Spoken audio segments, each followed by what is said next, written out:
प्यारे बच्चों, कैसे हो सब अच्छे होंगे। तो चलिए आज का हम अपना अध्याय आरंभ करते हैं। आज हम पढ़ेंगे हमारे महान साइंटिस्ट के बारे में और हमारे 11वें राष्ट्रपति के बारे में। तो कौन थे वो व्यक्ति? वे थे अब्दुल कलाम। तो बच्चों आज हम पढ़ते हैं अब्दुल कलाम के बारे में। अब्दुल कलाम बेटा बहुत बड़े साइंटिस्ट थे। तो देखिए पढ़ते हैं हम अब्दुल कलाम के बारे में। चलिए, अब्दुल है कलाम है, अब्दुल कलाम। अब्दुल कलाम से नाम को न जानते। अब्दुल कलाम के नाम को कौन नहीं जानता। अब्दुल कलाम है भारत देश से महान वैज्ञानिक आसित। अब्दुल कलाम भारत देश के महान वैज्ञानिक थे। तस्य जन्म 15 अक्टूबर 1931 तमे वर्षे अभवत। उनका जन्म 15 अक्टूबर 1931 वर्ष में हुआ था। तस्य पिता जैनुलाबुद्दीन है विवेकवान, उदार, अतिथि परायण च आसित। उनके पिता जैनुलाबुद्दीन विवेकवान, उदार और अतिथि परायण थे। तस्य मातु नामहा आशी अम्मा आसित। उनकी माता का नाम आशी अम्मा था। सा एका सुगृहिणी स्नेहमयी च आसित। वे एक सुगृहिणी और स्नेहमयी थी। तस्य त्रौ भ्रातरः एकः च भगिनी आसित। उनके 3 भाई और 1 बहन थी। विज्ञान विषय प्रति प्रगाढ़ अनुराग है यत्र विद्याम पठनाय तम प्रेरितनाथ। विज्ञान विषय के प्रति प्रगाढ़ अनुराग यानी कि गहरा प्यार। विज्ञान के विषय में क्या था? उनको बहुत गहरा प्यार था। उनको उस प्यार ने उन्हें यंत्र विद्या के बारे में पढ़ने के लिए प्रेरित किया। तो कौन सी विद्या पढ़ी फिर उन्होंने? यंत्र विद्या। कब पढ़ी? जब उनको लगा कि उन्हें विज्ञान के बारे में बहुत गहरा ज्ञान है। आगे देखिए अनुवाद इसका। अब्दुल कलाम को कौन नहीं जानता। अब्दुल कलाम भारत देश के महान वैज्ञानिक थे। उनका जन्म 15 अक्टूबर 1931 ईस्वी में हुआ था। उनके पिता जैनुलाबुद्दीन विवेकवान, उदार और अतिथि परायण थे। उनकी माता का नाम आशी अम्मा था। वह एक सुगृहिणी और स्नेहमयी थी। उनके 3 भाई और 1 बहन थी। विज्ञान विषय के प्रति उनके प्रगाढ़ अनुराग ने उन्हें यंत्र विद्या के बारे में पढ़ने के लिए प्रेरित किया। आगे देखिए बेटा। अब्दुल कलामस्य नेतृत्वे निर्मितानि पृथ्वी त्रिशूलम आकाशे नागश्चेति क्षेपणास्त्राणि भारतस्य सुरक्षा व्यवस्था दृढ़यन्ति। तो अब्दुल कलाम के नेतृत्व में निर्मित पृथ्वी, त्रिशूल, आकाश और नाग आदि क्षेपण। नाग आदि क्षेपण मतलब क्या होता है? फेंके जाने वाले अस्त्र। ठीक है, जो अस्त्र फेंक कर हम वार करते हैं वो अस्त्र भारत की सुरक्षा व्यवस्था को दृढ़ करते हैं। आगे देखिए 2002 तमे वर्षे जुलाई मासे डॉक्टर कलाम है 90% बहुमतेन भारतस्य राष्ट्रपति है अभवत।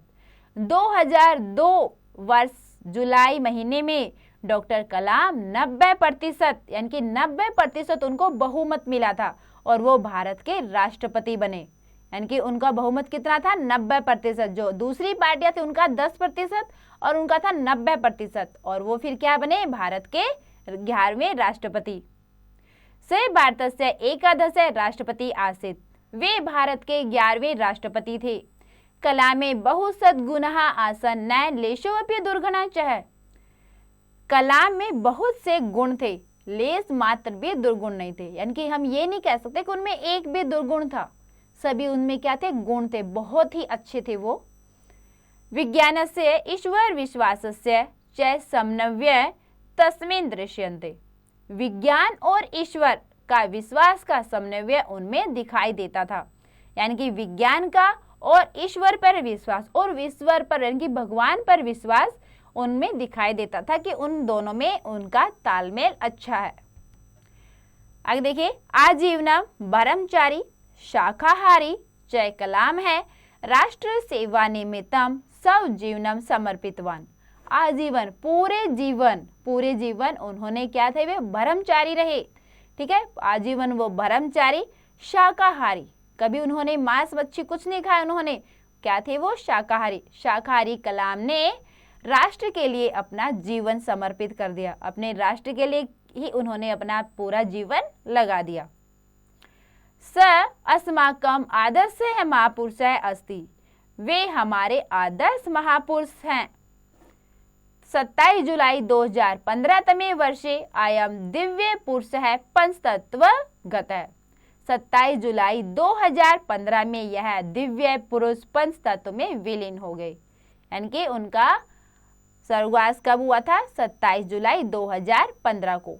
ठीक है बच्चों, तो ये थे हमारे अब्दुल कलाम।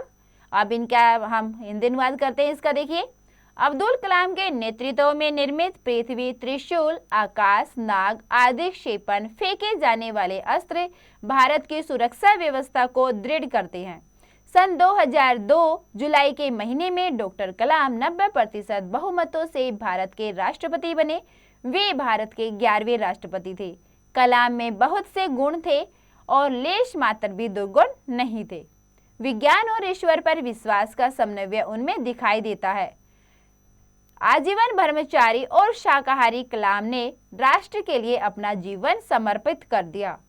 वे हमारे आदर्श महापुरुष हैं। 27 जुलाई 2015 में यह दिव्य पुरुष पंचतत्व में विलीन हो गया। ठीक है बच्चों, तो ऐसे थे हमारे अब्दुल कलाम जी। तो देखो अब्दुल कलाम कितने अच्छे थे, उनमें कोई भी हम ये नहीं कह सकते थे कोई भी उनमें एक भी अवगुण हो, सभी क्या थे? उनमें अच्छे गुण थे।